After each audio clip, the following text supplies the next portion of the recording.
first spot that most people focus on is quantity, right? And we're talking about calories in, calories out, and the basics behind that. And I think that like it's really common for a lot of people to think like, okay, if I'm going to lose weight, I just need to have a caloric deficit, which in part is true, right, Pete? But there's probably a little bit more to it. Yeah, I mean, at the most basic level, it's kind of like simplifying it down as easily as you can and only looking at one facet, which of course works, right? Like it's like a math problem. And so if you eat less calorie, or if you eat less calories than you burn during the day, you will lose weight. It's just the way it works. Unfortunately, that since that is, we were talking about the simple solutions earlier, that is a very simple solution, but it's not necessarily the right one. And so that's kind of where we get into the hairy stuff. And just like you said, there's some other facets we can talk about with that really basic equation. And that's what gets us to like the optimization that we're talking about. Mm. One thing with this that I think of right off the top of my head, it's a study that, and I can't remember, we have some written down, and I should have put this one in, Tucker, but I'll get it to you so then you can throw it in, so producer Tucker can put it in the forum. This is Ask a Cycling Coach episode 270, so you'll be able to look it up that way. But there was a study that looked at the Biggest Loser participants, and that was a TV show where people, the contest was to see who could lose the most weight, right? And within that, they looked at people 6 years later and to see what, first of all, how their weight loss was tracking. And then they also did things like measuring their resting metabolic rate and a couple other things. And like you said, Pete, it's probably not like a good long-term solution, and it may not be the best solution. Because even in this case, for example, like if you run a caloric deficit, you start to see a point where you run that deficit, but your resting metabolic rate also drops because you're giving it less. And then you end up doing less too, because you just have less energy. So then you get down to a point where your resting metabolic rate has dropped a lot. Jesse, did you ever come across that? I know you were training too, so I don't know if you did.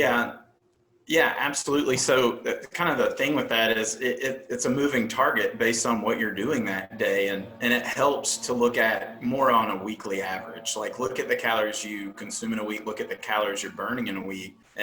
And hopefully at the end of the week, your calories burned is going to be more. But a lot of that is having to learn how to listen to your body to figure out, am I getting enough calories?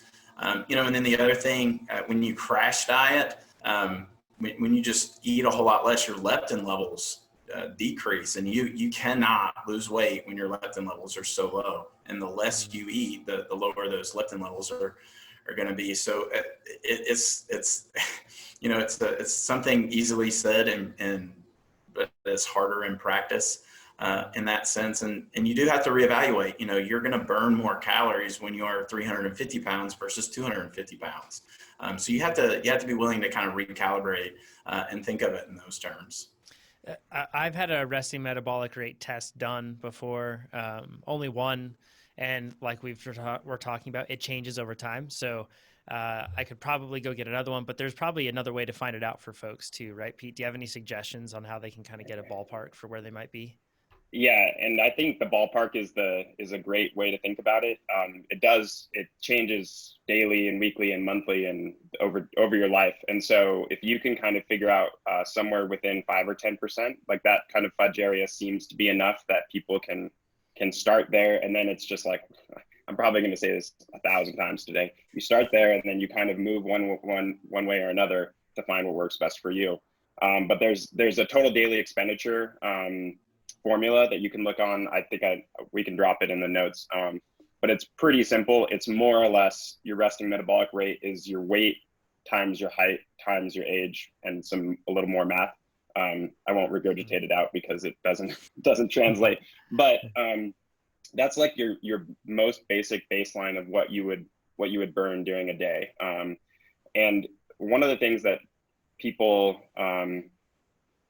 love to do is if they're exercising, they don't count it, or like there's all these kind of caveats where if I'm exercising, I can just eat my daily expenditure and then I'll lose weight.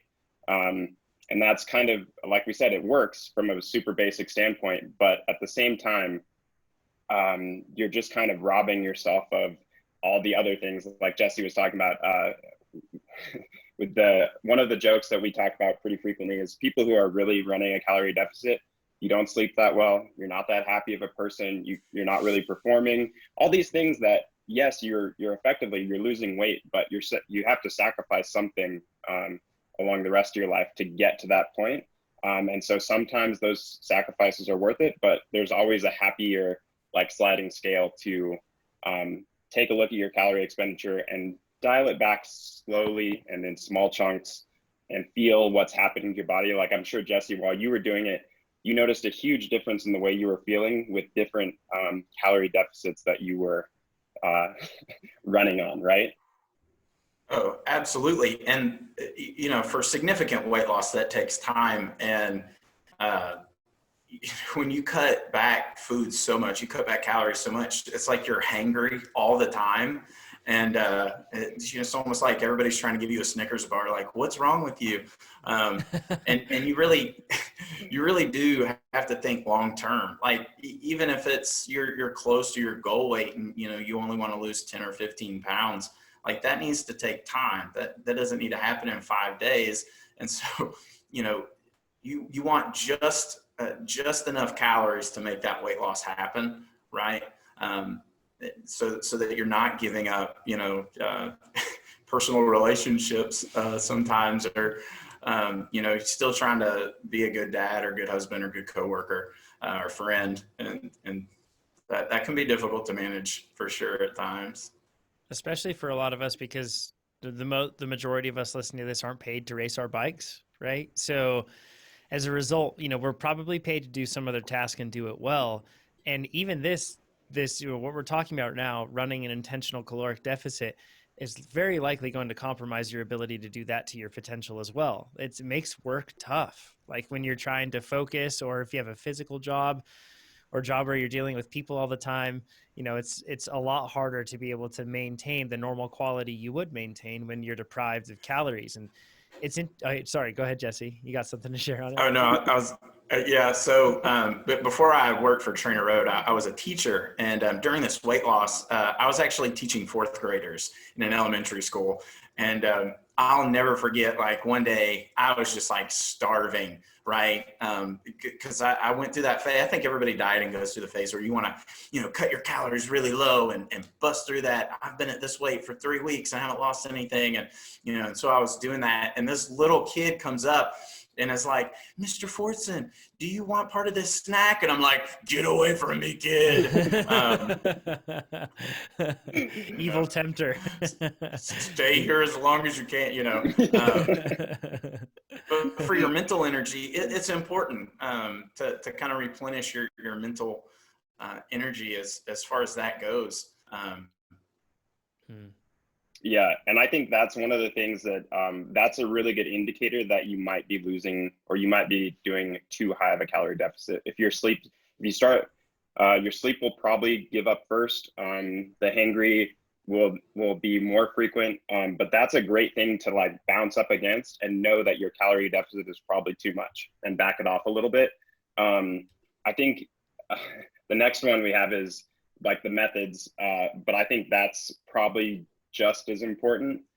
Accurate food and calorie counting is really hard. Like, you actually have to weigh your food, and if you're measuring cups, you know, if you're not rounding it off or the blueberries are sticking over the top, you know, like, that matters. And that's kind of the small differences that you'll see that will push you over the edge over time, or keep you from losing weight over time, because it's really such a fine line. So, Jesse, did you food journal or anything like that? I did it extensively, and I think it's a good thing, because there's a lot of hidden calories in our diet. And I think I shared this in our blog post on weight loss. Like, I found out I was consuming like 130, 140 calories just in coffee creamer every day, just in the morning. So it can really help show that it gets incredibly burdensome. Especially when you're cooking your own food. It's just a headache. So one thing that, you know, you can use MyFitnessPal. It's a great app to use. But one thing that I found to be the simplest solution was to just open up the Notes app, take a picture of what I was eating, and then kind of estimate from there, like, here's the portion size. You know, I had a cup of this, and 7 ounces of that. And I weighed my food at first, and then I was like, this is lame. This is taking way too much time. And then what you notice is as you lose weight, and then your resting metabolic rate lowers, like then you have to do that again. You have to kind of see, okay, what I was consuming, is it matching what I'm burning? Let's reevaluate, weight that again. And then the wild thing is that caloric information on nutritional packaging is not necessarily super accurate. Like it can be off a really good bit. So after a while, I would suggest do it for 2 weeks, do it for 14 days, just to see what you're consuming. And then make some choices there. And then during that time, really try to invest in listening to your body and finding that line. This is enough for me to maintain, or this is just under that, so I can lose some weight. I remember when I took my resting metabolic rate test, I think I was 1968 or something.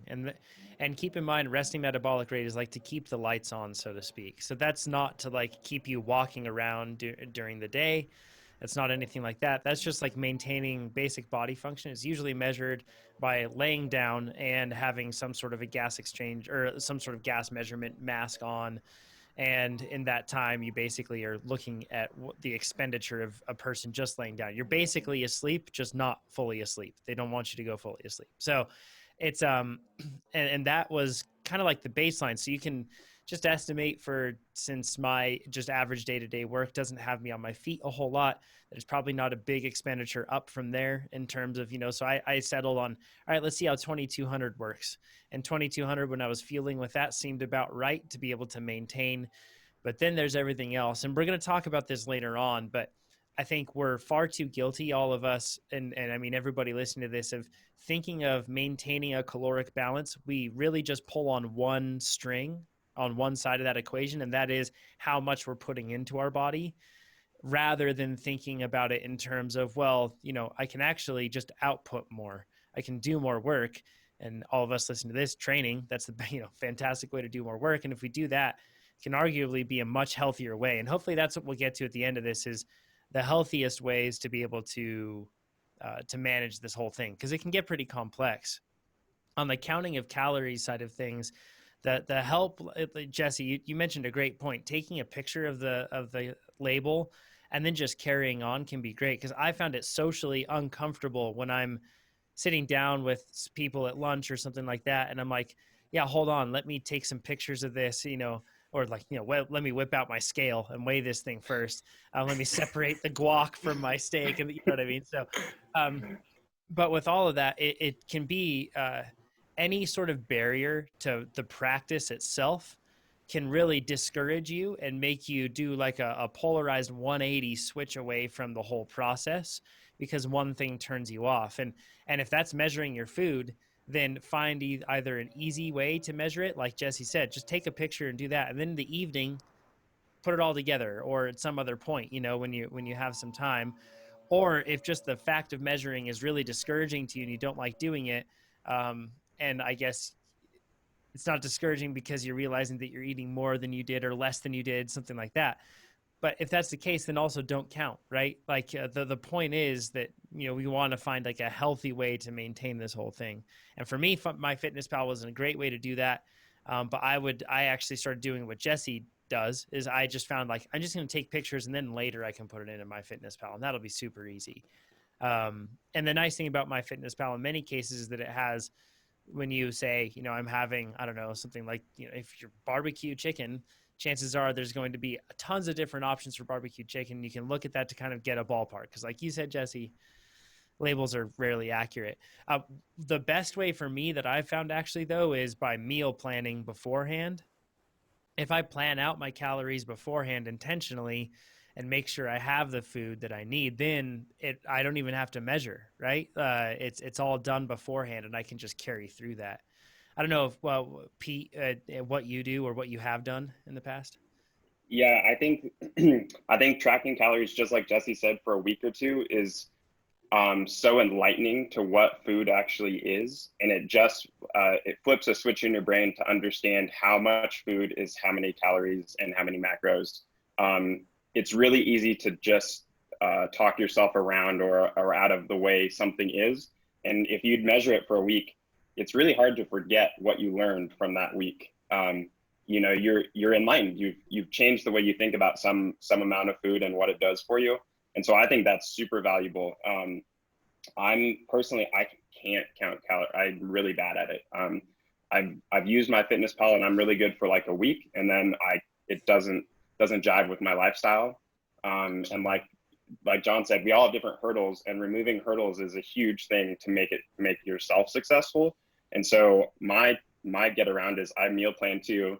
And what I end up doing is putting a lot of vegetables in all my meals. And it's a pretty deep, like easy blanket philosophy that makes me eat a lot of food that tastes relatively good, and it's highly nutrient dense. And so what I usually do now is I weigh out like a couple pounds of raw vegetables that I'm going to put in my meal, and we'll save it for I'll talk a little bit more about it later, but it's a really easy like blanket thing that I'm capable of doing because I'm not able to count I refuse to count calories, I guess is what it is, because it physically pains me to do it. And I know that if I count calories every day, it's going to have a detrimental effect on my physical weight. So, and mental space. So I just don't do it.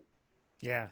I get the next question is then now that we know how to track things and everything else, what deficit is best? And that's like people want the easy answer of what is the one that they should shoot for. What do you say, Pete? So Jesse talked about something earlier, which I thought was pretty interesting is really you want your deficit to be the smallest amount you can possibly do to get you to your goal weight in a goal amount of time. So it should actually be the smallest change you can possibly do.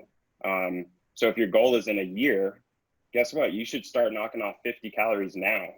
And if your goal is in if it's in 2 weeks, like there's probably better ways to have done it, but you can run some deficits, but it's probably not going to be beneficial to your performance overall. So kind of the sooner you can, starting now is always the best time, and doing the smallest changes you possibly can is the most sustainable and taxes your body the least. It just minimizes all of the stressors that go along with it. And then the last thing is you can't run consistently on a calorie deficit all the time for your life. It's impossible. You get into some very unhealthy places doing that. So you have to remind yourself that it has to ebb and flow just like everything else.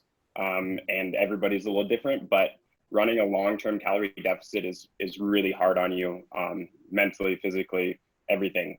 So remind yourself that just like training, you can't just dig yourself into a training hole forever. It's impossible. So not putting enough food in your body is stressful on your body. And so you have to remember that is something you're doing that's slightly detrimental to your physical health, depending on how much you weigh and all that. But if you're nearing peak performance or peak athletic ability, deficits are hard on you. So you have to back them off sometimes, and off seasons are great. Even 2-week breaks, you're not going to instantly balloon up and gain 20 pounds by going to your actual calorie expenditure during the day. It's not going to happen. You're probably going to maintain, it's pretty mind-blowing to think about. But if you eat the amount of calories you burn in the day, you'll stay the same based on that same math problem we talked about earlier. So, and that's much easier on your body. The best deficit is the longest one and the smallest amount, and that you don't do it forever. Right. Yeah. I personally I think like a lot of athletes here, we always want to push toward more fat loss, right? Because it's not pushing the pedals, so to speak. And then we want to, make sure that we're still maintaining as high power as possible and going through that whole thing. But these days I actually don't shoot for any sort of deficit at all. I just try to fuel my work, which is what we'll get into later on. But I think that kind of goes into like the question of, okay, so if deficits are, if that's how to manage deficits, are surpluses ever a good idea? And that's kind of like a question that I feel like a lot of people say, well, clearly no. You don't want to ever have anything like that. But at the same time, as an athlete, I think that changes a bit, right, Pete? Yeah, and definitely chasing performance. If you want to have some of the best performances of your life, being properly fueled, it gets you like 90% of the way there. And I love the idea of leaning into some performance by adequately fueling. So what you can do is you can burn a little hotter, or you're pretty much setting yourself up for success for high expenditure things that you're doing on the bike or running or swimming, whatever it may be. If you're properly fueled, you're kind of opening the doors to having a greater performance capability. You're not kind of hamstringing yourself by under fueling and then hoping for the best. And what it's really noticeable with is long or repeated events or days or whatever it may be. So if it's like a training camp, never lose weight during a training camp, right? Like it seems so easy. You're like, well, I'm riding a lot, I'll just eat a little less, and day after day I'll probably lose 5 pounds over this training camp. And that is the worst time. Like back to back events are the best time to properly fuel and even slightly over fuel. Like a pound or 2 is not going to make a difference for almost all of us. But the performance that you're going to feel day after day after day by being slightly overfueled, it's like cheating. I don't know, Jesse, when you went from being underfueled to adequately fueled, did it feel like your workouts like changed dramatically? Yeah, matter of fact, I thought my FTP was set wrong in the app. I was like, this is way too easy, like this sweet spot work all of a sudden feels like tempo, and threshold work that feels like sweet spot. Like I almost kind of wish there was a way to quantify that feeling in terms of watts, but it's way more than you think, right? And then it's just not about like how it feels. It's also about, cycling's an endurance sport. Like you can do more, right? It's just not about the one workout. If you're fueled properly, you can rip 4 weeks of a really heavy training load when you're fueling well and still feel really good.